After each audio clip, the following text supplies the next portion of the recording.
Assalamualaikum warahmatullahi wabarakatuh. Good morning, dear student. I am Sharmin Khatib from National Urdu High School and Junior College.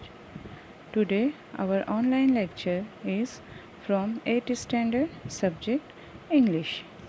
प्यारे बच्चों, आज हम 8th standard का English subject का online lecture सुनने वाले हैं, समझने वाले हैं।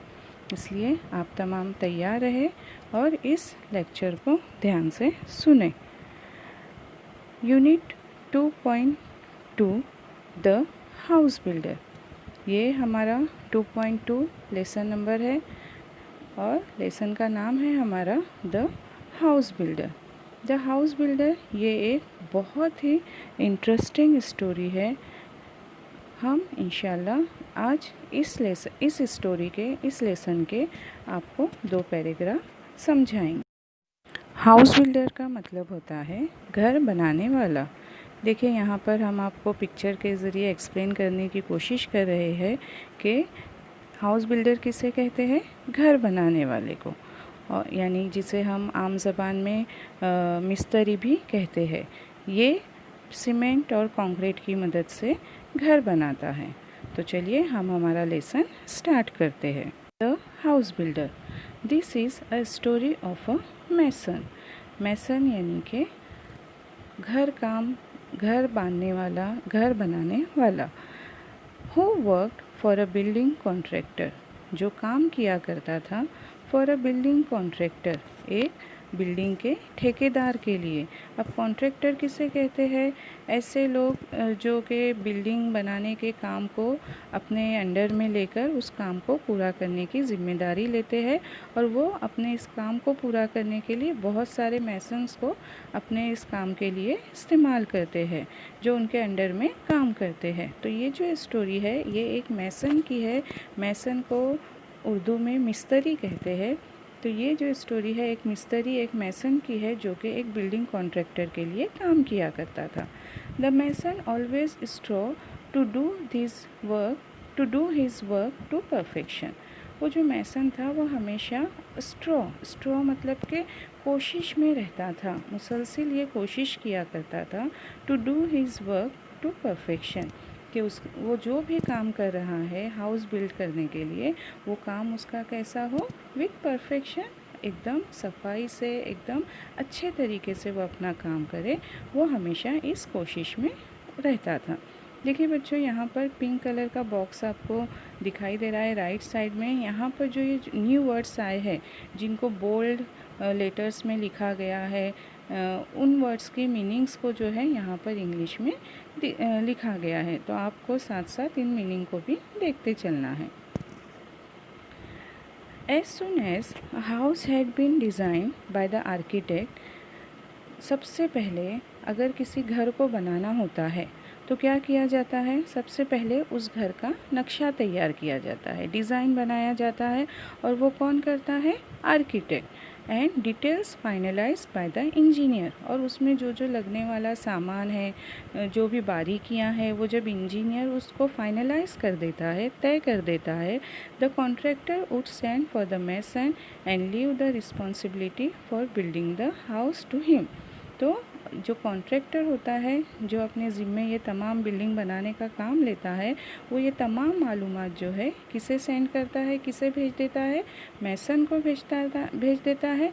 एंड लीव द रिस्पॉन्सिबिलिटी यानी कि पूरी जिम्मेदारी, वो जो ऑफ बिल्डिंग द हाउस, जो घर बनाने की पूरी जिम्मेदारी होती है वो उस मैसन पर छोड़ देता है। The mason would then, without wasting any time, start his work. अब ये जो मैसन था, ये आपको पहले ही बताया गया है कि ये बहुत कोशिश किया करता था कि ये अपना काम बहुत ईमानदारी से करे।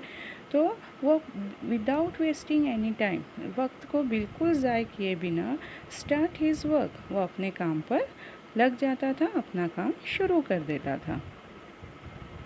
He would take great interest in his work of building.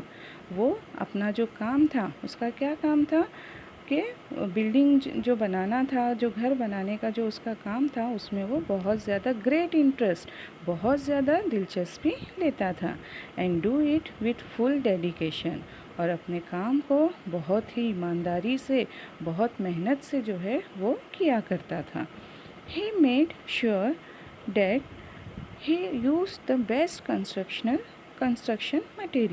Material. वो हमेशा ये कोशिश करता था कि वो जो कोई भी घर बना रहा है, जो कोई भी हाउस बना रहा है, वो उसमें हमेशा जो कंस्ट्रक्शन मटेरियल होता है, जैसे कि ईंट है, सीमेंट है, ब्रिक है, तो ये तमाम चीज़ें कैसी होनी चाहिए थी? बेस्ट। वो हमेशा वो बेस्ट मटेरियल यूज़ करता था ऑफ हाई क्वालिटी, और उनकी क्वालिटी कैसी होती थी? बहुत ही हाई होती थी। The measurements of the walls, वो जो दीवारों के मेजरमेंट्स होते थे वो भी जो है एकदम सही होते थे। Doorways, arches etcetera were perfect. दरवाजे, आर्चेस किसे कहते हैं? जो दरवाज़ों के ऊपर गोल राउंड होता है, जिसे मेहराब कहते हैं, वो भी जो है बिल्कुल नाप के मुताबिक होते थे। And he gave an excellent and appealing finish, और वो हमेशा एकदम बेहतरीन, एक्सीलेंट एंड अपीलिंग यानी कि दिल को मोह लेने वाली फिनिशिंग जो होती थी, वो अपने जो बनाता था वो घर, उसको दिया करता था। To whatever he build, वो जो कुछ भी बनाता था वो इतनी मेहनत से, इतनी ईमानदारी से वो अपना काम किया करता था। अब उसमें लगने वाला जो कंस्ट्रक्शन मटेरियल होता था वो हमेशा बेस्ट होता था, हाई क्वालिटी का होता था। जो दीवारें हैं, दरवाजे हैं, जो मेहराब है, वो तमाम जो है मेजरमेंट के अकॉर्डिंग हुआ करते थे। और वो हमेशा ये कोशिश करता था कि जब वो अपना काम फिनिश करे, यानी कि एक घर बनकर जब तैयार हो जाए, तो वो अपीलिंग हो, यानी कि देखने वाले का दिल मोह ले, ऐसा उसका काम हो। वो हमेशा यही कोशिश किया करता था। The owner of the new houses built would be more than satisfied with the construction. Owner, वो जो घर के मालिक होते थे, वो घर देखकर मोर सेटिस्फाई, वो बहुत ज़्यादा मुतमईन हो जाते थे कि हमारा घर जो है सही में बहुत अच्छे तरीके से बन गया है। वो इतनी मैसन जो था इतनी ईमानदारी से, इतनी बेहतर तरीके से अपना काम करता था कि वो जो घर है वो देखते ही उसका ओनर जो है उस घर को जो बनाने का जो तरीका है, उसमें लगने वाला सामान है, वो सब देखकर जो है वो बहुत ज़्यादा मुतमईन हो जाता था कि उसे जो है एक बेहतरीन घर मिल गया है। अब हम हमारे नेक्स्ट पैराग्राफ की तरफ बढ़ते हैं। Because of the zeal, diligence, loyalty. Zeal का मतलब होता है पुरजोश तरीके से, जोशीले अंदाज की वजह से। डेलिगेंस का मतलब होता है कॉन्स्टेंट केयरफुल एफर्ट्स। देखिए बाजू के बॉक्स में, पिंक कलर के बॉक्स में उसकी मीनिंग आपको दिखाई दे रही है। कॉन्स्टेंट केयरफुल एफर्ट मतलब कि मुसलसल कोशिश करते रहना। एंड लॉयल्टी का मतलब होता है ईमानदारी। Because of the zeal, diligence, loyalty and persistence का मतलब होता है कंटिन्यूस एफर्ट्स, मुसलसल कोशिश, that he display in his work. ये तमाम जो क्वालिटीज़ थी, जो मैसन था वो अपने काम में ये तमाम क्वालिटीज़ जो उसकी थी उसको डिस्प्ले करता था, उसको ज़ाहिर करता था, बताता था कि उसकी इन तमाम क्वालिटीज़ की वजह से, उसके पुरजोश तरीके की वजह से, मुसलसल कोशिश की वजह से, ईमानदारी की वजह से जो है उसका काम बहुत बेहतरीन होता था। The mason was in great demand. वो जो मैसन था वो बहुत ज़्यादा ग्रेट डिमांड था, उसकी बहुत ज़्यादा मांग थी। हर कोई उससे ही अपना घर बनवाना चाहता था। जाहिर सी बात है बच्चों, अगर कोई काम बेहतर तरीके से करेगा तो डिमांड भी उसी की ज़्यादा होगी। लोग भी चाहेंगे कि यही मैसन जो है उनका घर बना सके। And fetched good business to his contractor. और जो वो बिल्डिंग कॉन्ट्रैक्टर के लिए काम किया करता था मैसन, उसको भी जो है बहुत ज़्यादा मुनाफा हो रहा था, उसका बिजनेस भी जो है बहुत अच्छा हो रहा था इस मैसन की वजह से। Subsequently the contractor recompensed the mason handsomely with a good salary. अब सब्सिक्वेंटली बाद में कॉन्ट्रैक्टर रिकम्पेंस्ड, कॉन्ट्रैक्टर जो था वो रिकम्पेंस्ड करता था मैसन को। रिकम्पेंस्ड करना मतलब कि मुआवजा दिया करता था मैसन को हैंडसमली, बहुत ही अच्छी खासी विद अ गुड सैलरी, अच्छी खासी सैलरी जो है वो उसे दिया करता था मैसन को। He could meet the needs of his family sufficiently, इतनी अच्छी सैलरी मैसन को थी कि वो अपनी फैमिली की जो नीड्स थी, नीड्स मतलब कि जो ज़रूरियात थी, उनको वो बहुत अच्छे से सफिशिएंटली कंप्लीट करता था, मुकम्मल करता था।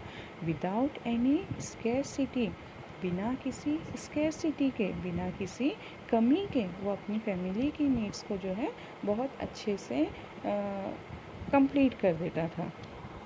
इन पैराग्राफ में हमने क्या देखे कि मैसन जो है एक बहुत ही लॉयल, ईमानदार इंसान था, जो कि अपने काम को बहुत इंटरेस्ट से, बहुत दिलचस्पी से जो है कंप्लीट किया करता था, और वो अपना काम बहुत अच्छे से करता था।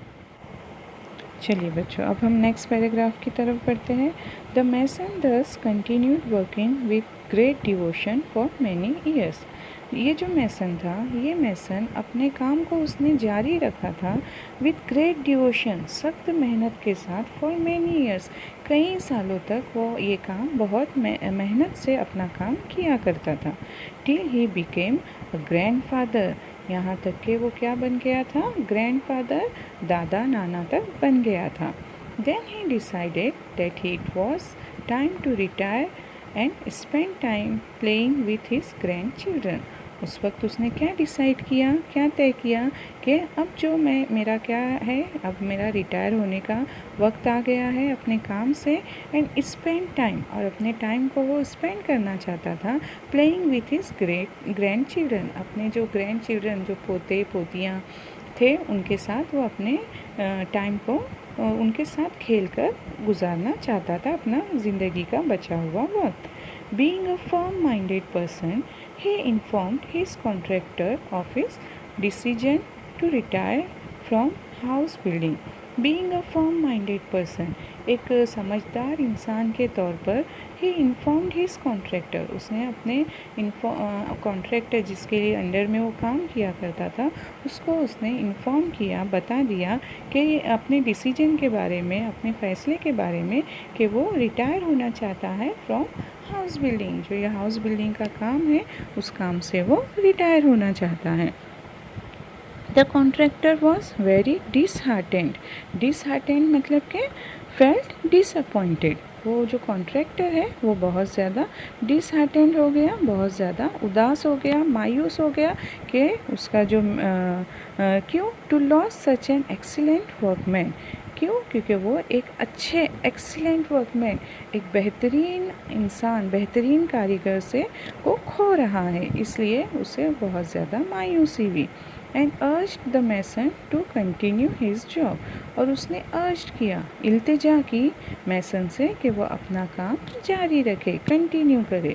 But to no avail of मतलब ऑफ नो यूज़, लेकिन उसकी जो ये अर्ज थी, उसकी जो ये इल्तिजा थी, वो कोई काम ना आई, किसी काम की ना आई। The mason had made up his mind and refuse to carry on, mason ने अपना माइंड बना लिया था कि वो अब रिटायर होना चाहता है, तो उसने रिफ्यूज़ टू कैरी ऑन, उसने अपना आगे काम करने का जो उसका कॉन्ट्रैक्टर ने जो रिक्वेस्ट की थी उसको उसने रिफ्यूज़ कर दिया, मैसन ने इनकार कर दिया काम आगे करने से। अब हम इस स्टोरी का जितना हमारा पार्ट हुआ है, हाफ पार्ट, उसके हम न्यू वर्ड्स देखते हैं। देखिए बच्चों, ये जो न्यू वर्ड्स आपको दिखाए जा रहे हैं, इन वर्ड्स को आपको पढ़ना है स्पेलिंग के साथ और इसकी मीनिंग्स को लर्न करना है।